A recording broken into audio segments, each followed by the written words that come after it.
Nada mais desconfortável do que sapato apertado. Dói demais, machuca, as bolhas aparecem e a elegância vai embora. Como não errar da próxima vez? As dicas agora com o médico ortopedista Celso Santos. É uma reclamação comum, né, doutor Celso? Muito comum. Em consultórios é o que mais leva a pessoa ao consultório do médico especialista em pés. E como é que a gente não erra? O que a gente deve observar? Eu costumo falar que não há uma regra rígida, básica, para você comprar o calçado. A regra é ter conforto. Nem sempre isso vai ser possível para as mulheres. Então, eu sugiro a elas três dicas. Essas dicas envolvem, o calçado tem que ter a palmilha macia, certo? Então, nada de palmilha muito fininha, certo? Muito rígida, a palmilha tem que ser macia. O solado tem que ser de rígido ou semirrígido. Basta a pessoa que for comprar o calçado no dia, tentar dobrar o calçado. Se ele dobrar, se ele conseguir juntar a parte da frente juntamente com a parte de trás, cuidado. Então, a primeira dica é tentar evitar as rasteirinhas, aqueles chinelos, aquelas sandálias muito flexíveis. Então, usar um solado rígido ou semirrígido. E, por último, pode ser usado um pouco de salto, certo? O salto deve variar em homens até 2 dedos, certo? Ou mais ou menos 2,5 centímetros, 3 centímetros. E nas mulheres, entre 3 a 5 centímetros, o que seria 2,5 dedos até 4 dedos, certo? Então, usando isso daí, essas 3 dicas básicas, basicamente eu acho que é muito difícil errar no dia que for comprar o calçado. Tem que respeitar também o número, tem que colocar no pé, tem que dar uma volta primeiro para saber se aquele sapato está confortável. E por aí se tem um bom caminho. Um bom caminho para aquilo. Dizem que é bom experimentar no fim do dia, comprar sapatos no fim do dia. O que o senhor acha disso? É melhor. É mais, assim, quando no final do dia, por fenômenos vasculares e lá da própria adaptação do pé, o calçado, quando ele entra bem no final do dia, certo? Significa que ele vai ser mais confortável. Porque logo quando a gente acorda, certo? O pé nosso, ele tende a ficar mais fino, certo? Por fenômenos vasculares também. Tem uma drenagem durante a noite, certo? Então, é muito fácil calçar o sapato logo no início do dia. No final do dia é mais difícil. E a gente estava conversando que antes da gente voltar do intervalo, comprar um número maior também seria o ideal para ter conforto? Isso aí é uma regra que eu costumo falar àquelas pacientes que vêm devido a um problema relacionado à dor na parte da frente do pé, como aqueles famigerados joanetes, aquelas dores que dão lá naqueles dedinhos do pé, bem no dorso lá desses dedos, quer dizer, aqueles calos. Eu sugiro uma regra simples. Olha, você compre um número de calçado maior, mas é um número de calçado, só um número de calçado maior. Se você calça 38, que compre o 39. Mesmo que ele fique confortável 38. Por quê? Porque ele adapta melhor. Certo? Esse calçado, ele também, quando ele aumenta o número, ele também aumenta dos lados, então há uma adaptação lá daquela parte, lá daquelas laterais do pé, e dessa forma vai ser, teoricamente, mais confortável. E aquela história de que, não, tá apertado, mas daqui a pouquinho ele vai amaciar, você vai andar com ele vai melhorar. Tem essa conversa não, né? Não, essa conversa não existe. Aquela história de que o vendedor fala que ele vai lacear, isso daí não existe, certo? O calçado, ele tem que se mostrar confortável no momento da compra, certo? Se ele ficar desconfortável no momento da compra, ele nunca ficará confortável. O pé, quer dizer, eu costumo falar aos pacientes que eles às vezes vão com problemas sérios no pé, etc. E aí eu falo assim, a gente precisa operar primeiro o seu sapato. Depois a gente pensa em operar seu pé, certo? Quer dizer, trocando o calçado, certo? Fazendo com que o calçado fique confortável, certo? Na maior parte das vezes soluciona esses outros problemas relacionados ao pé. São dores, são esses probleminhas como a joanete? São a presença de dedos em garra, calosidades plantares, calosidades aqueles calos que se formam lá na planta do pé, na parte da frente do pé.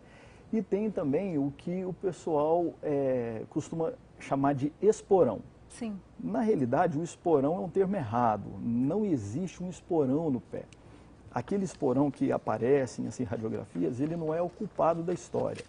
Ele é uma consequência de um outro problema que a gente chama de fascite plantar. É uma inflamação no calcanhar.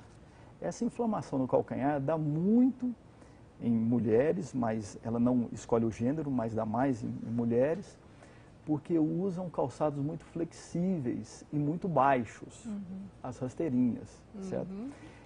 Então isso é recorrente. A fascite plantar também tem um problema genético envolvido, se pais e avós já têm fascite plantar, há uma tendência a ter fascite plantar também nesses indivíduos, mas basicamente a primeira orientação é a troca do calçado, certo? Fazendo essa troca, observando essas dicas que você passou pra gente, vou evitar problemas e não vou ter essa chatice do sapato apertado, né, Celso? Com certeza. Quero muito agradecer a sua presença aqui hoje no Bem Viver, o médico ortopedista Celso Santos. Obrigada, viu? Muito obrigado. O salto alto também está liberado, mas assim, levando em conta essa... Até 7 centímetros. Até 7 centímetros. Não passa disso. Vamos ficar todos atentos, então. Obrigada, viu, Celso? Mais um cereal para a nossa lista de alimentos do bem. É o pães-so. O nome é estranho mesmo, mas ele é super carregado de benefícios. Ele vem da China e, de ser usado para alimentar os pássaros, vale a pena a gente ter à nossa mesa. Alessandra Carneiro, nutricionista, trouxe para a gente conhecer mais uma vedete da alimentação, né, Alessandra? É verdade. Vamos mostrar para o pessoal? Agora vamos comer comida de passarinho. Se faz bem, tudo bem. Mas faz muito bem. Existem estudos já comprovando, Mônica, que esse grãozinho amarelo, ele tem nutrientes essenciais para o nosso dia a dia. Então, por que não usar? Usar de uma forma correta, usar de uma forma que eu vou começar a entender o sabor, a aproveitar aquele benefício que ele me proporciona. O pães-so, ele tem concentrações de fibras excelentes, ele tem concentrações de proteína, de vitaminas, de sais minerais maravilhosas. Um exemplo que eu quero te dar, ele tem efeito cardioprotetor. Por quê? Porque ele tem isso, ele tem uma concentração de magnésio muito boa. Então eu posso fazer o uso? Eu devo, por que não? Então eu vou começar a experimentar. Eu posso começar a experimentar colocando no arroz, refogando o arroz e colocando meia xícara. Eu posso bater num suco verde pela manhã. Eu posso colocar num iogurte. Então, o que que eu posso, como que eu quero indicar a melhor maneira de utilizar ele? Cozido, tá? Porque ele é um pouco durinho.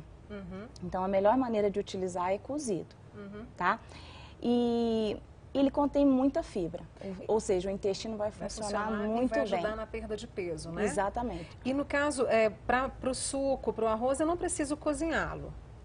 Então, preciso? Quando eu vou utilizar no suco, eu recomendo você triturar. Então, você vai triturar e vai formar aquela farinhazinha. Então, você já deixa aquela farinhazinha preparada, de preferência mantenha na geladeira. E no decorrer da semana, você vai utilizando. E qual a quantidade que eu posso usar? Uma colher de sopa por dia. Por dia é o ideal. Isso, é o ideal. Ajuda a controlar o peso, protege o coração. E eu li também que a questão pode controlar o diabetes? Sim, ele controla porque ele controla os níveis de absorção da glicose. Então, isso é muito legal. Ele também, Mônica, contém triptofano.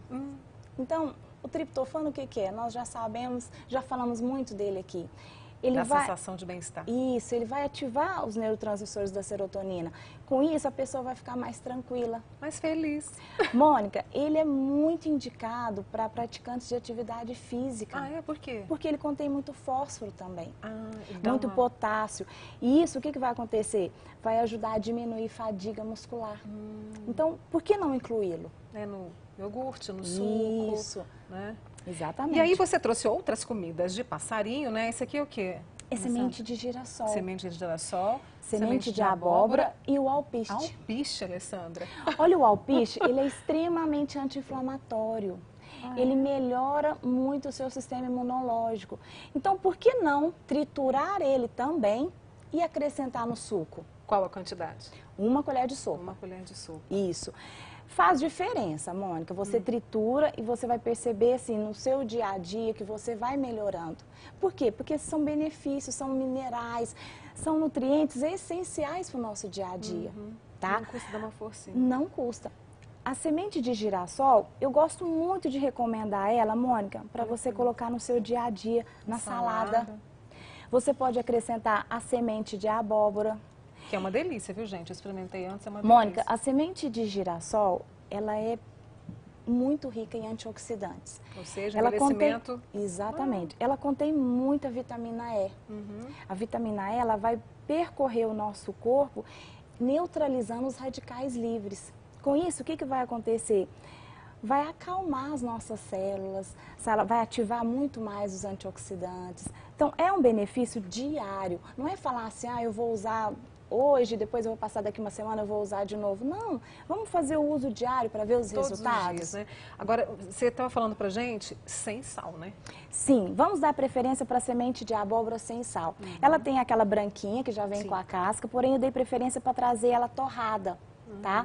Ela torrada, ela tem a absorção melhor dos antioxidantes. Posso torrar em casa mesmo? Põe ali no forno? Sim, você põe no forno, deixa uns 15 minutinhos e vai ficar ótimo. Usar todos os dias o pães, a semente de girassol, semente de abóbora e até o alpiste. E até o alpiste. Se faz bem, tá na lista do Bem Viver. Isso. Na salada, no iogurte, refogadinho, cozinha e depois refoga junto com o Mônica, arroz. a partir do momento que eu consigo distribuir mais os nutrientes, eu consigo ver muito mais resultados. E é isso que a gente quer. Alessandra Carneiro, obrigada mais uma vez pela sua presença aqui, viu? E daqui a pouquinho tem muito mais para você no Bem Viver. Não sai daí.